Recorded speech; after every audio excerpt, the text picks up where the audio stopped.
He actually lives in Tibet, and occasionally when he can, he comes here to teach. And this practice is really good for everyone, whether you're just beginning or if you're been practicing for many years. What we're going to try to do in this practice is to develop mindfulness, to become aware or awaken to the present moment. And we do this by observing our breath.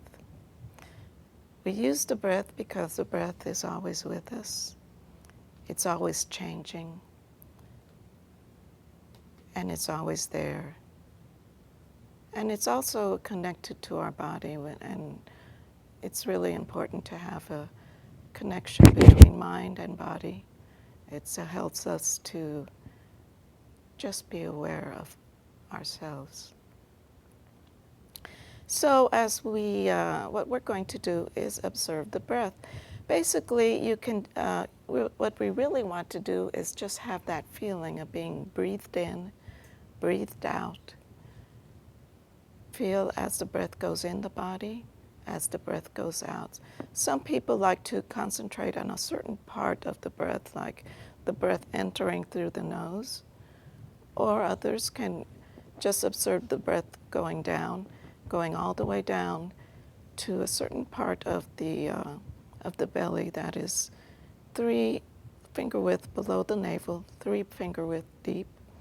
And in this area we have a energy center, a chakra, which is quite powerful. So you can feel it basically in those areas. But the most important thing is just to feel it, feel the breath. As we do this, we're going to see that many times we become distracted. And this is something natural. We really can't stop ourselves from getting thoughts. But whenever we do get thoughts, we just try to let the thought go. And one technique that I like to use to let the thought go is just label it. When you feel that, when you realize that you're thinking, just say thinking, thinking, and then go back to the breath. And by labeling the thought, it really helps to sort of detach ourselves from it, because a lot of times, you know, we actually become lost in our thoughts. We have a wandering mind. We become emotionally attached to certain thoughts. So just labeling the thought helps us to let it go. Go back to the breath. Go back to the breath as many times as you have to. Don't judge yourselves for having lost the breath. It's only natural. You're doing it right if you become aware that you've lost the breath and you go back to it. So we're going to do this for a few minutes, and then I'll let everyone know that we're ready to chant a sacred syllable. And the sacred syllable we're going to chant is hung. This syllable is connected with enlightened mind. And as we do this, it's associated with the color blue. Some people like to sort of visualize a blue orb around their heart area. You don't have to necessarily do this. Just feel the vibrations of the sound go through your body and just be at one with that sound. And we're going to each chant hung at different, at each person at their own pace for a few times, for a few seconds. It will naturally die down, and then we'll go back to observing our breath. So we're going to do this for about 20 minutes.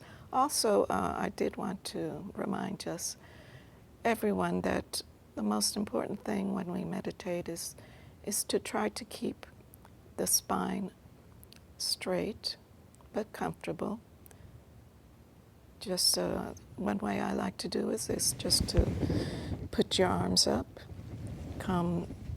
let the arms rest down without moving the spine, because the spine is just right now, when you put your arms up, it's in a natural straight position. You come down and put your hands on your knees and just stay in that position. And try to relax at the same time. Keep the shoulders relaxed. Keep your legs relaxed, whether you're on a cushion or a chair. You can keep your neck relaxed just by slightly opening your mouth. And you'll notice that all your face and this area will become relaxed. And also, we like to meditate with our eyes slightly open. And this is because we want to practice this way so that during the day in our daily lives, in our daily activities, we can sort of keep this mindfulness with us as we go along. Of course, if you find this too distracting, you can close your eyes. If you open your eyes, just it's a very subtle gaze, about 3 feet in front of you. So now let us begin. The first practice will be about 20 minutes long.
Let us chant hum.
Go back to observing the breath.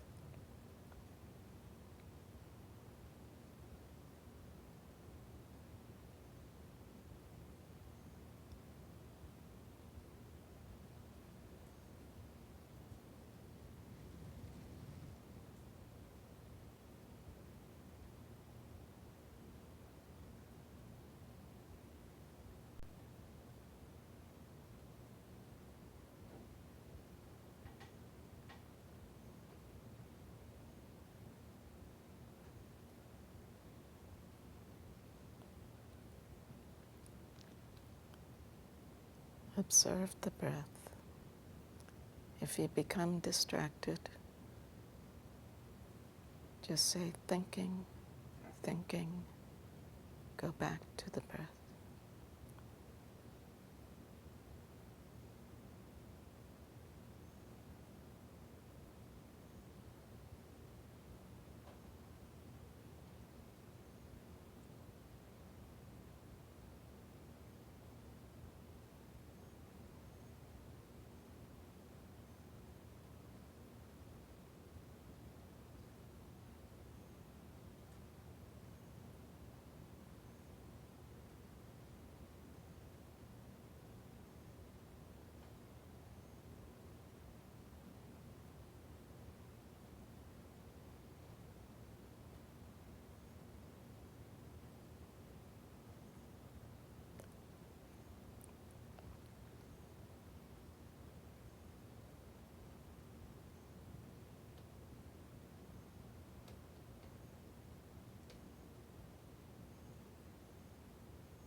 Let us chant home.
Go back to the breath.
Let us chant one more time.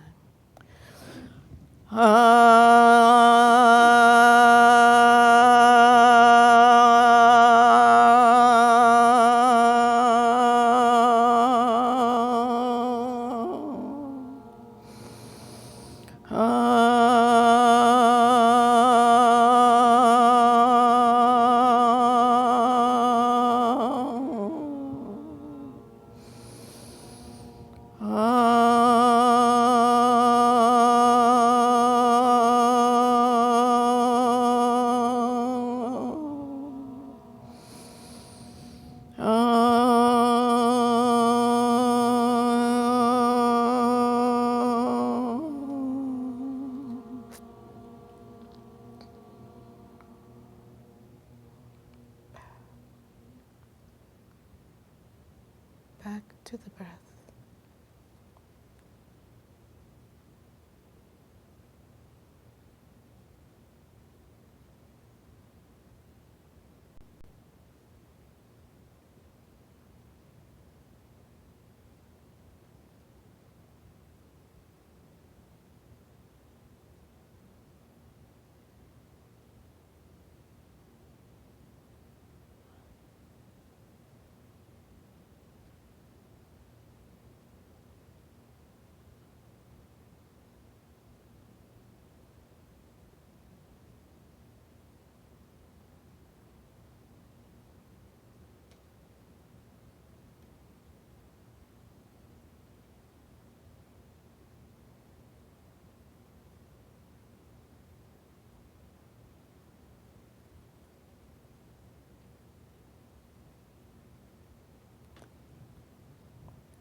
The practice that we just did is a practice that you can do on your own. If you're new to meditation, it's good to do this practice in short intervals. It could be 5 minutes, 10 minutes a day, or spread it out throughout the day for 5 minutes. And slowly you can increase the time, but it's always good to start in short intervals. I'd like to talk a little bit about the benefits of developing mindfulness, and I've been doing this for the past couple of months that I've been leading the meditation. So I'll just briefly review some of the qualities that are developed by doing this practice, especially if you do it on a daily basis or if you have a certain schedule that you keep to do this. Well, what they call the 7 treasures of awakening, or the 7 qualities that are developed, are mindfulness, discrimination of states or discernment, energy, rapture, calm, concentration, and equanimity.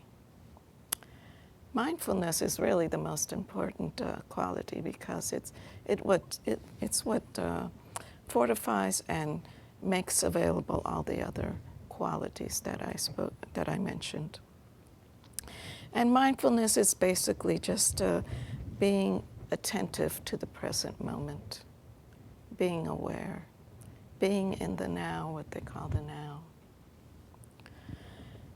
And it really is it's something that if you're able to develop and strengthen it, it will, you can be with mindfulness throughout the day. And it acts as it's sort of like a boomerang. It brings you back. Whenever you become too lost in thought, you boomerang back to the present moment. And you'll notice that this keeps on continuing to grow and to a point where you can really feel the benefits of these other qualities that I'm going to briefly mention.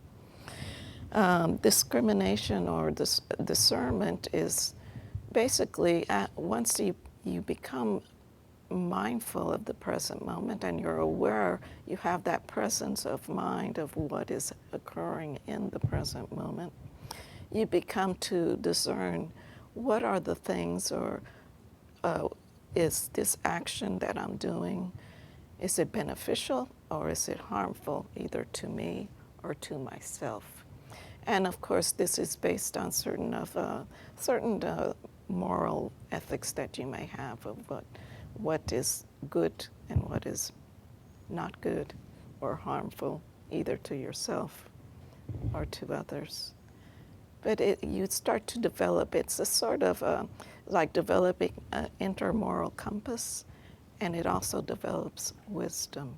So this is something that will actually happen naturally once you are present, once you have that presence of mind, of being in the present moment. As this happens, you also become aware, you realize, well, this is what I should be doing or what I can be doing that is beneficial. And it rises in you a certain energy.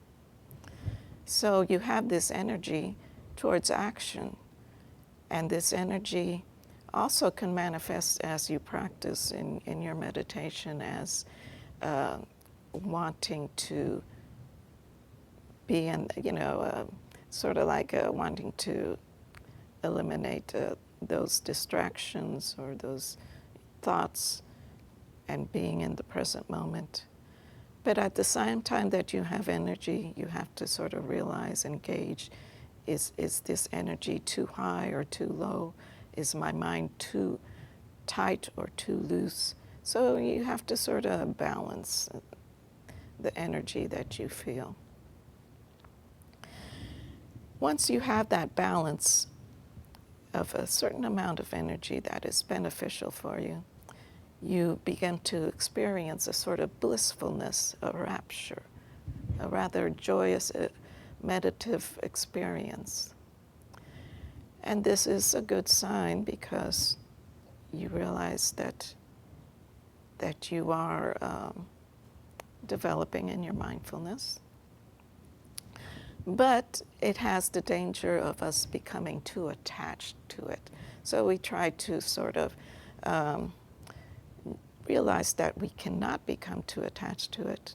If we become too attached to it, our mind gets too tight, then that energy is out of balance, and you'll not be able to benefit from the other qualities that mindfulness has to offer. So we just try to become attached, let go, let it be. Accept that these moments of blissfulness and raptureness will happen, but they're not going to be lasting. They're going to just fade away. And this brings us to calm. And calm, of course, everyone knows what calmness is. It's a sort of tranquility. It's a soothing experience of the mind. And it brings with it a certain lightness. It brings with it a certain, when you're calm, you're more proficient in whatever you're doing. And Buddhists believe that calmness also, once you become calm, you become more sincere.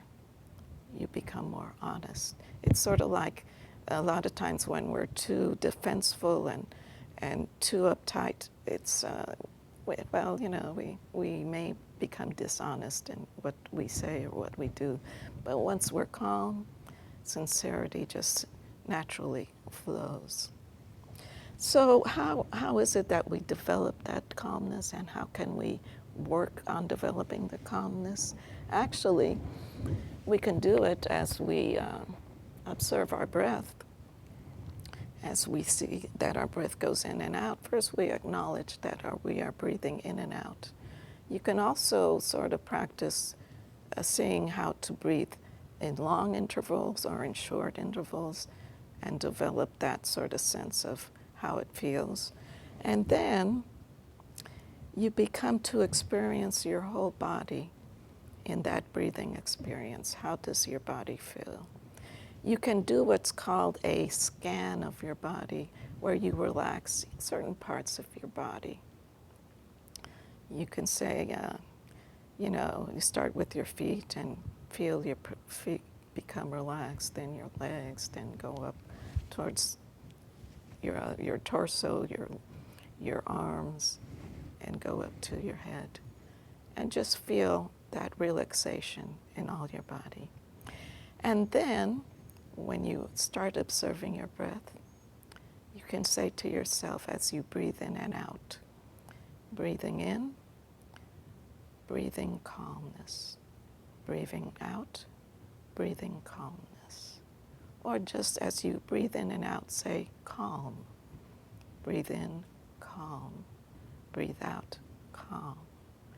And you'll notice that your mind will start to get naturally more calm. There's other ways that you can experience calmness in your daily activities. And that's just to, whatever you're doing, just observe how you feel, observe your body, and just try to stay calm to yourself and just be calm. Another way is that when we're doing a certain activity, for example, if we're walking, we're saying, when walking, just walking. And just feel that activity of walking. Let all other thoughts go away. Don't think about where you're heading to. Don't think about what you have to do. Just experience the action of yourself walking. And that brings a certain calmness to whatever you're doing. And you can do it with other activities as well. Now, why should we develop calmness? And what is the importance of developing calmness? Calmness, when we are calm, we'll see that desire starts to die down. And desire is one of the defilements that we're trying to, or in Buddhism, Buddha said to try to eliminate those defilements, which are greed or desire, hatred, aversion, or ignorance. So in staying calm, we are developing that detachment to desire. And as we develop calmness, then it naturally flows into concentration.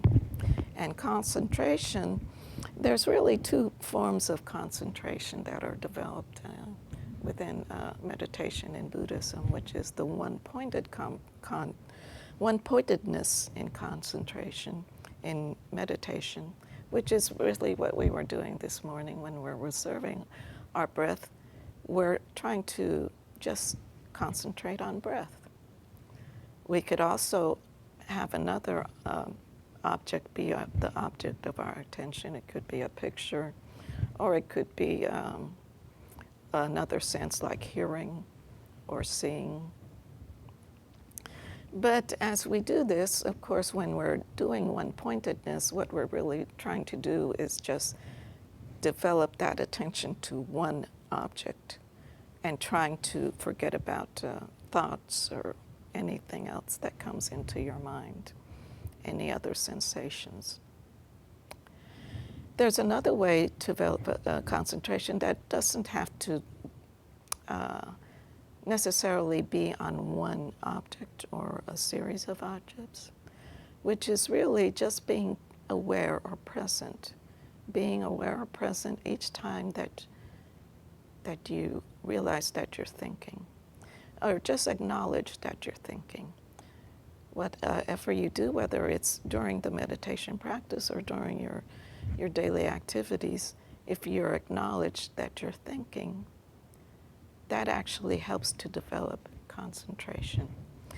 And concentration is something that is developed gradually.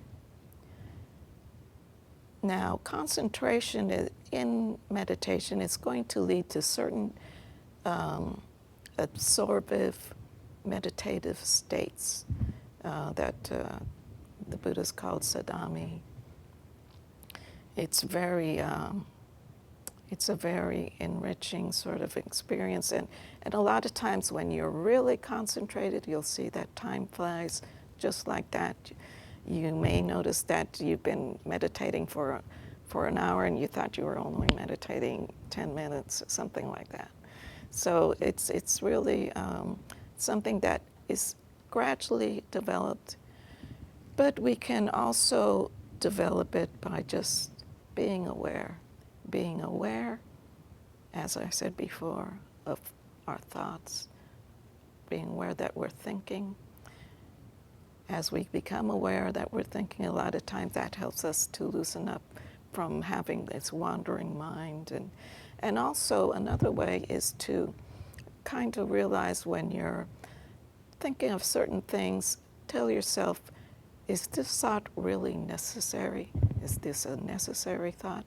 Because we do have thoughts that are necessary. We need to think about what we're going to do next, what we need to do at work, what we need to do during the day. But there's a lot of times when we're doing whatever needs to be done, we have thoughts that are really just wandering thoughts.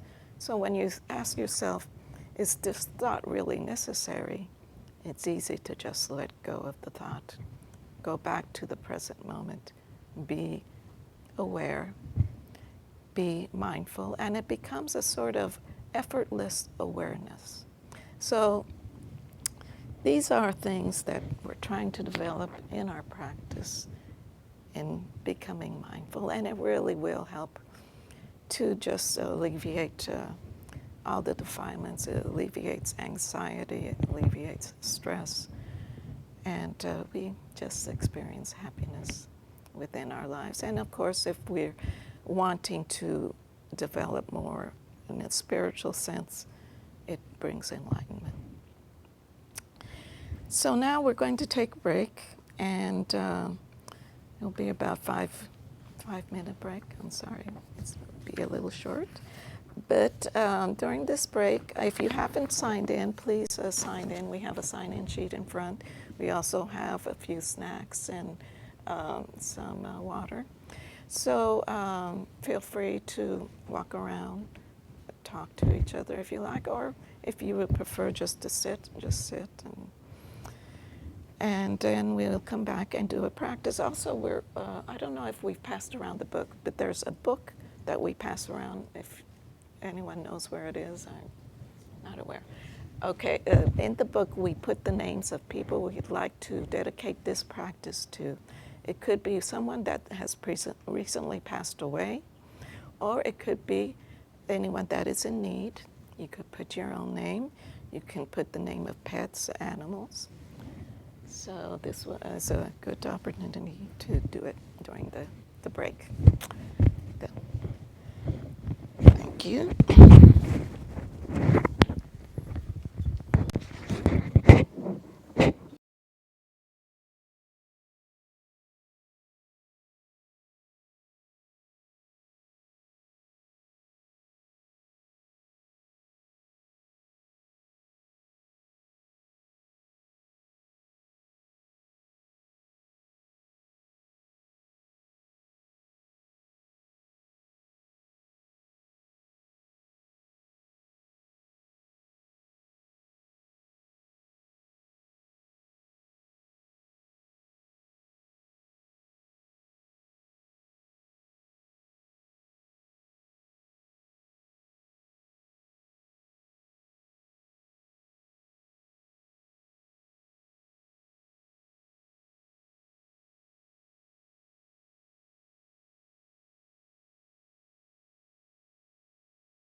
first time we chant we're going to visualize white light in our heart center. And as we chant this white light will spread throughout our body, and there will be white light in each cell with all the cells in our body.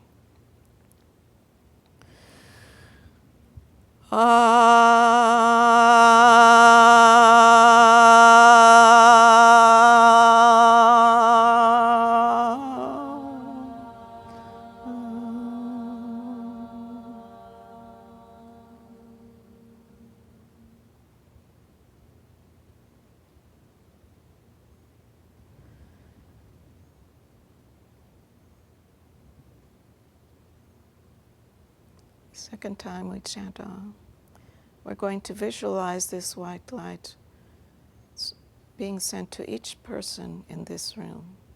Each one of us will receive white light, and each one of us will send white light.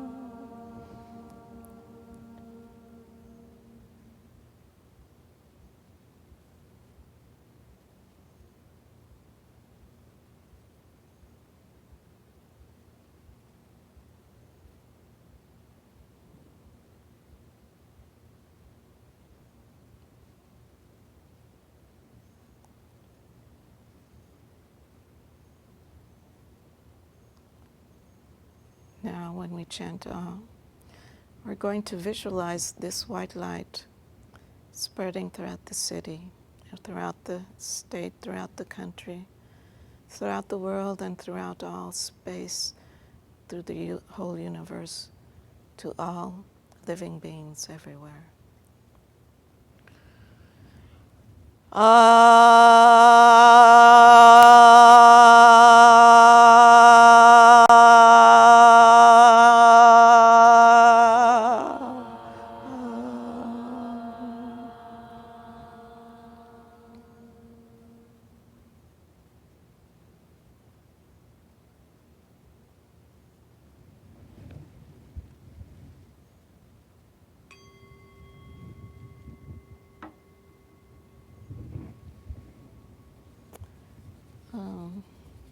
Who has it? Okay.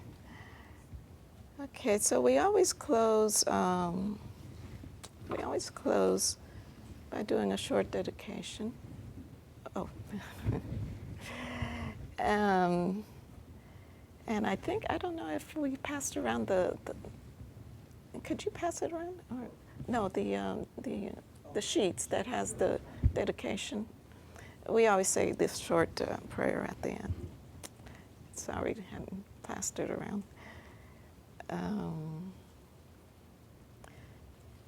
I believe it's called dedication on the sheet.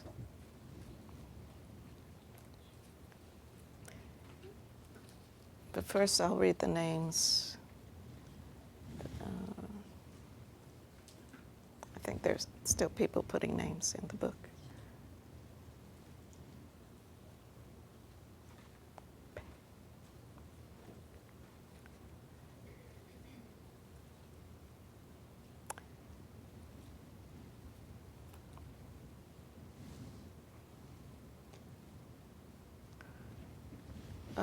Someone please give it to me.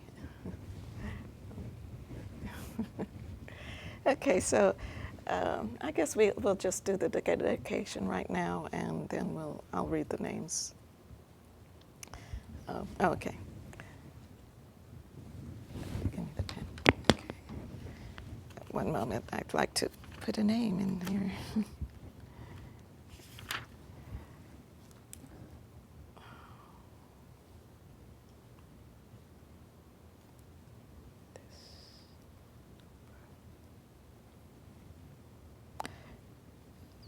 Okay, I'll read the names first, and then after that we'll do the dedication.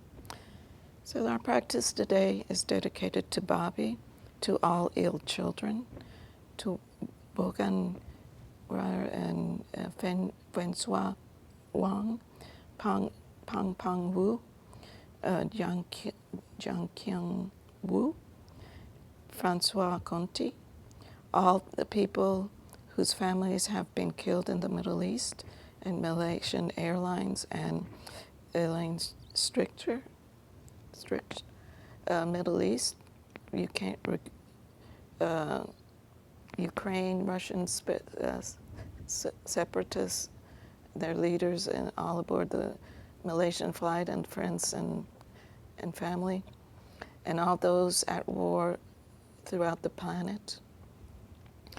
Ellen, Anne, Harvey, Kento, Tammy, Grandma Wen, Antrix Jung, Ritu Bohat, Angela Franco, Otto Peng, Juan Montes in the Bardo. By this good may I swiftly once become a great guru, lead all beings, everyone, to reach to that very ground. I'd like to just mention, make a few announcements of activities we have coming up. And of course, I believe everyone here knows Anne and Harvey or have heard of them. Anne and Harvey are the founders of Dawn Mountain. They are here usually on Teaching Tuesdays. And presently our series for Teaching Tuesdays, which is the first and third Tuesday of each month from 7 to 9 in the evening. Our series is on equanimity. So it's a very interesting series, and I recommend it to everyone. It doesn't matter if you have not started off the series. The series actually started in June, but it will continue until the end of August. So even if you haven't been to all the sessions, each session is a standalone, so everyone will benefit from whatever session they come to. You can also subscribe for the whole series, and you can see the broadcast, the previous broadcasts or recordings of the series. So if you're interested, you can come on Teaching Tuesdays. We also have Practice Tuesdays, which is every second and fourth Tuesday of the month. And we get together to practice more or less how we practice today. And we do this because practicing in group is really beneficial for everyone. It strengthens your practice. It makes it more stronger, more intense. So we offer this opportunity during these two Tuesdays of the month. That would be from 6:30 to 7:45. We're having a special activity on the 24th, which is the Sunday. It's a Sunday meditation, but right after that, we're going to have a luncheon for everyone, and we will provide the food. And the purpose of the luncheon, we're calling it a welcome open house, is to just talk about the activities that will start in our fall season, and also to provide an opportunity for those that would like to sign up to be volunteers and help us out in any way during the year to sign up. Also, we will just talk about Dawn Mountain in general. That Sunday is also the beginning of our children's program. We have a children's program, and I don't have all the information about it, but it's a program we've been doing for a number of years. We have a very qualified teacher that teaches children. She has trained in mindfulness for children, and I believe the age group would be from 5 to 12. Is that correct? Yeah. So, or maybe 4 to 12. So if you know of anyone, or if you have children you'd like to have them come, it's really a very well integrated and well done program for them. And it starts on that Sunday and will continue, I think, for at least 4 or 5 sessions on Sundays. Okay, so I'll leave it at that, and thank you for coming. I hope you come again. And that's it.